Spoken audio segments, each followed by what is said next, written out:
Edo State Governor Mr. Godwin Obaseki has cautioned politicians to stay off negative statements that can heat up the political space and cause violence as the nation marches towards the 2023 general election. Governor Obaseki said this when he received members and executives of Nigerian Union of Journalists, Edo State Council in Government House on a courtesy visit.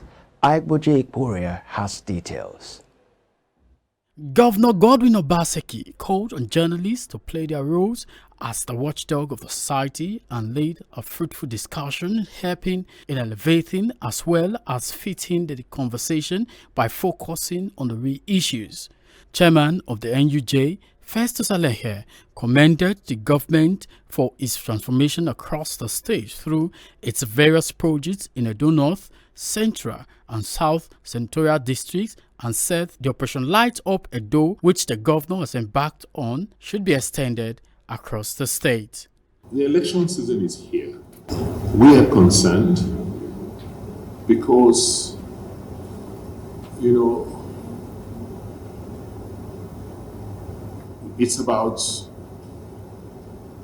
for us, it's about ensuring that there is peace.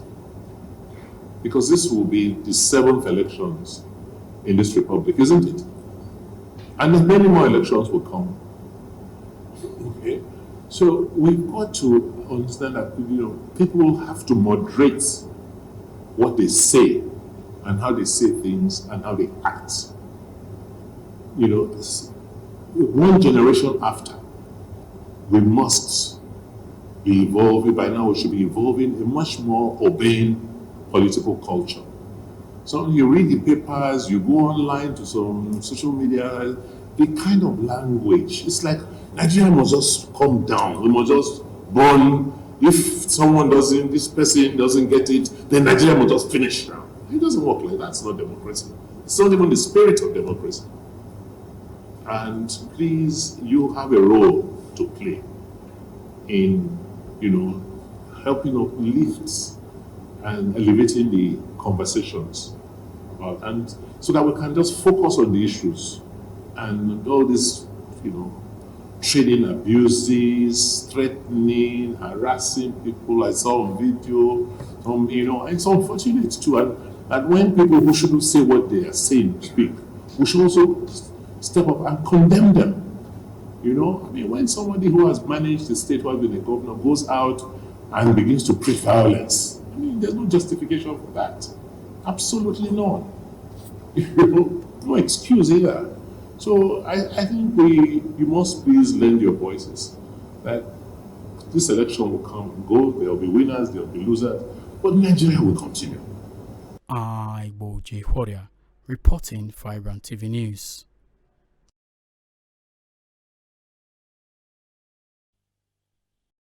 President Muhammadu Buhari on Wednesday morning met with the presidential candidate of the ruling All Progressive Congress, Bola Tinubu, at the presidential villa in Abuja.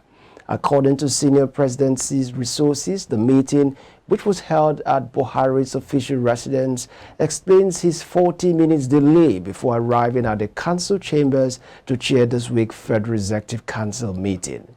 Buhari arrived at the council chambers at around 10:40 a.m., about an hour after the usual time of 10 a.m. This comes 4 days after the APC held its campaign rally at Eagle Square, Abuja. Although the reasons for the meetings are not known, it is likely connected with the APC's campaign and the elections, which only about 10 days away. The Supreme Court on Wednesday affirmed the validity of the use of old 200, 500 and 1,000 naira notes. The Apex Court maintained that the February 8 hearing, which paused the implementation of the February 10 deadline, ban on the use of old naira notes still subsists.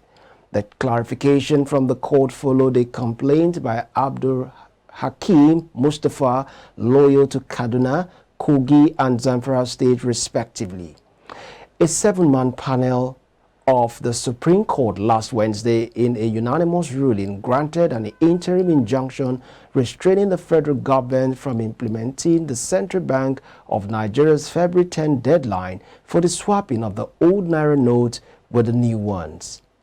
The judgment followed a motion expertise on behalf of three northern states, Kaduna, Kogi, and Zamfara, who on February 3rd filed a suit seeking to halt the implementation of the CBN's policy. On Wednesday, the Apex Court adjourned a hearing in the suit banning the use of the old Naira to Wednesday, 22nd February 2023. This is coming after 9 joined the suit initially filed by Kogi, Kaduna, and Zamfara states. The presidency has said that neither the federal government nor the Central Bank of Nigeria has taken a stand on the continued use of the old 200 naira, 500 naira, and 1,000 notes as legal tenders, seeing that the case is still pending before the Supreme Court, which will hear it today. The senior special assistant to the president on media and publicity, Garba Shehu, said the federal government would make its position on new Naira policy known after the determination of the suit on Wednesday. In a response to our correspondent on Tuesday, he said, following series of inquiries, we wish to state that it is not true that the federal government or the CBN has taken a preceptive action on the legality of currency as a legal tender in view of the pendency of the case before the Supreme Court. This comes after 1 week after the Supreme Court, in a ruling on February 8, suspended the CBN's February 10 deadline to halt the use of old Naira notes. The bank had ordered citizens to exchange old 200, 500, and 1,000 Naira banknote for a redesigned version of the same currency. However, the Supreme Court responded to an ex parte application filed by the governments of Kaduna, Kano, and Zamfara, stopped the CBN from effecting its ban on the old note pending the hearing and determination of the case on Wednesday, February 15.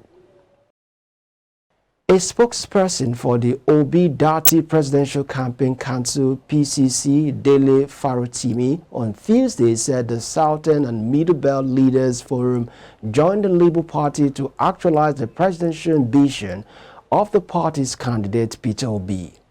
Farotimi, who made a live appearance on Channels Television, the 2023 verdict noted that the apex socio-political groups in the South and North Central geopolitical zones had declared their support for a president of Igbo extraction well before Obi's emergency. He noted over 2 years ago, the group identified critical issues plaguing Nigeria which needed to be tackled. According to Farotimi, the organization had already taken a position. He added that in Obi, they had found the person who fits the bill in relation to competence, equity, and justice.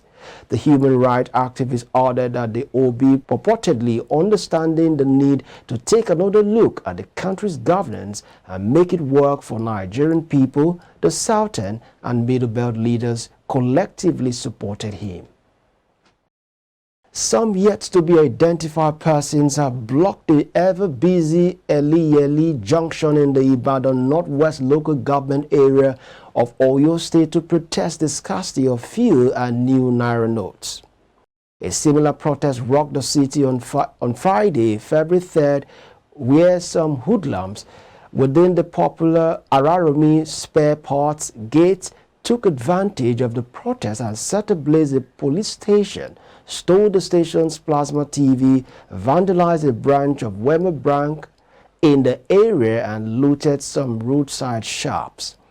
Today's protest has caused serious gridlock in the Eliyeli area, while people coming from Eruwa Olugurelu area have been prevented from heading to their destinations.